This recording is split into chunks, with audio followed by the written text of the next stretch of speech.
Kamu pasti pernah dengar kata healing kan? Yap, istilah yang lagi hits banget di kalangan Gen Z.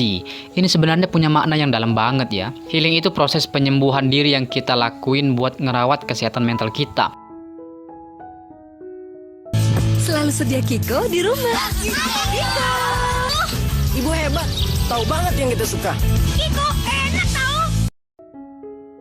Tapi masih banyak dari kita yang suka menunda-nunda healing dengan berbagai alasan. Masih banyak tugas nih, gue masih bisa handle kok, belum butuh healing.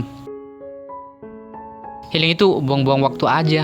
Padahal menunda healing itu bisa bikin masalah yang tadinya kecil jadi tambah besar. Ibarat luka fisik, kalau dibiarkan tanpa diobati, bisa jadi infeksi yang lebih parah.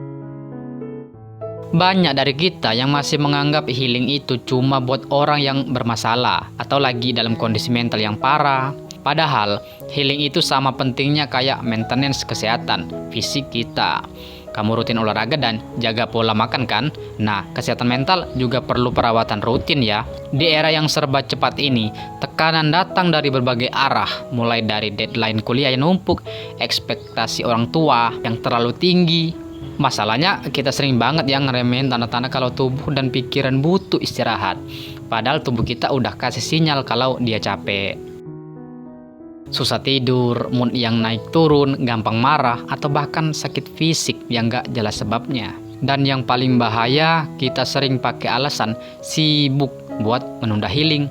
Padahal justru karena kita sibuk itulah healing jadi makin penting.